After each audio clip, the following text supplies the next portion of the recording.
You know, if you take people, and I've told you this, and you expose them voluntarily to things that they are avoiding and are afraid of, you know, that they know they need to overcome in order to meet their goals, their self-defined goals. If you can teach people to stand up in the face of the things they're afraid of, they get stronger.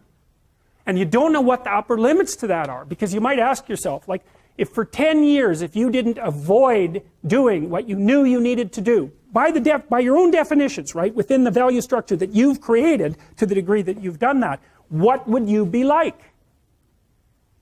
Well, you know, there are remarkable people who come into the world from time to time, and there are people who do find out over decades-long periods what they could be like if they were who they were, if they spoke their being forward. And they get stronger and stronger and stronger, and we don't know the limits to that. We do not know the limits to that. And so you could say, well, in part, perhaps the reason that you're suffering unbearably can be left at your feet, because you're not everything you could be, and you know it. And of course, that's a terrible thing to admit, and it's a terrible thing to consider, but there's real promise in it, right? Because it means that perhaps there's another way that you could look at the world, and another way that you could act in the world, so what it would reflect back to you would be much better than what it reflects back to you now.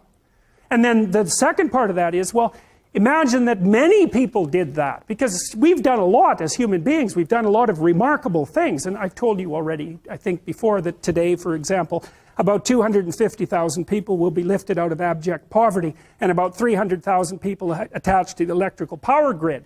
We're lifting people out of poverty collectively at a faster rate that's ever occurred in the history of humankind by a huge margin. And that's been going on unbelievably quickly since the year 2000. The UN had planned to have poverty between 2000 and 2015, and it was accomplished by 2013. So there's inequality developing in many places, and you hear lots of political agitation about that. But overall, the tide is lifting everyone up, and that's a great thing. And we have no idea how fast we could multiply that if people got their act together and really aimed at it. Because, you know, my experience is with people that we're probably running at about 51% of our capacity. I mean, you can think about this yourselves. I often ask undergraduates how many hours a day you waste, or how many hours a week you waste. And the classic answer is something like 4 to 6 hours a day. You know, inefficient studying, watching things on YouTube that not only do you not want to watch, that you don't even care about, that make you feel horrible about watching after you're done. That's probably 4 hours right there. You know, you think, well, that's 25 hours a week, it's 100 hours a month, that's 2.5 full work weeks, it's half a year of work weeks per year. And if your time is worth $20 an hour, which is a radical underestimate, it's probably more like 50 if you think about it in terms of deferred wages. If you're wasting 20 hours a week, you're wasting $50,000 a year. And you are doing that right now. And it's because you're young, wasting $50,000 a year is a way bigger catastrophe than it would be for me to waste it, because I'm not going to last nearly as long. And so if your life isn't everything it could be, you could ask yourself, well, what would happen if you just stopped wasting the opportunities that are in front of you? You'd be, who knows how much more efficient? 10 times more efficient. 20 times more efficient. That's the Pareto distribution. You have no idea how efficient people get. It's off the charts. Well, and if we all got our act together collectively and stopped making things worse, because that's another thing people do all the time, not only do they not do what they should to make things better, they actively attempt to make things worse because they're spiteful or resentful or arrogant or deceitful or homicidal or genocidal, or all of those things all bundled together in an absolutely pathological package. If people stopped really, really trying just to make things worse, we have no idea how much better they would get just because of that.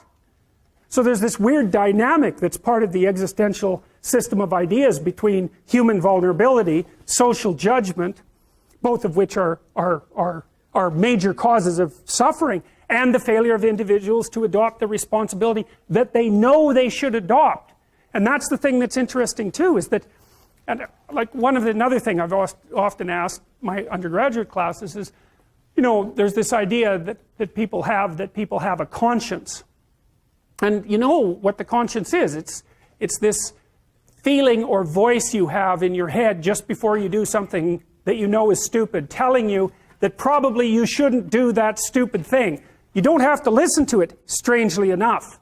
But you go ahead and do it anyways, and then, of course, exactly what the conscience told you was going to happen inevitably happens, so that you feel even stupider about it than you would if it happened by accident. Because you know, I knew this was going to happen, I got a warning it was going to happen, and I went and did it anyways. And the funny thing, too, is that that conscience operates within people, and we really don't understand what the hell that is. So you might say, well, what would happen if you abided by your conscience for 5 years or for 10 years? What sort of position might you be in? What sort of family might you have? What sort of relationship might you be able to forge? And you can be bloody sure that a relationship that's forged on the basis of who you actually are is going to be a lot stronger and more welcome than one that's forged on the basis of who you aren't. Now, of course, that means that the person you're with has to deal with the full force of you in all your ability and your catastrophe, and that's a very, very difficult thing to negotiate. But if you do negotiate it, well, at least you have something, you have somewhere solid to stand, and you have somewhere to live. You have a real life, and it's a great basis upon which to bring children into the world, for example, because you can have an actual relationship with them instead of torturing them half to death, which is what happens in a tremendously large minority of cases. Well, it's more than that, too, because, and this is what I'll close with, and this is why I wanted to introduce Solzhenitsyn's writings to you. You see, because it isn't merely that your fate depends on whether or not you get your act together and to what degree you decide that you're going to live out your own genuine being. It isn't only your fate. It's the fate of everyone that you're networked with.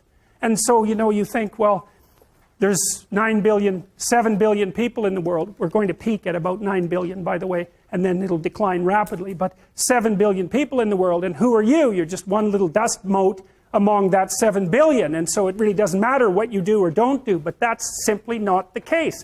It's the wrong model, because you're at the center of a network. You're a node in a network. Of course, that's even more true now that we have social media. You'll know 1,000 people, at least, over the course of your life. And they'll know 1,000 people each, and that puts you one person away from 1 million, and 2 persons away from 1 billion.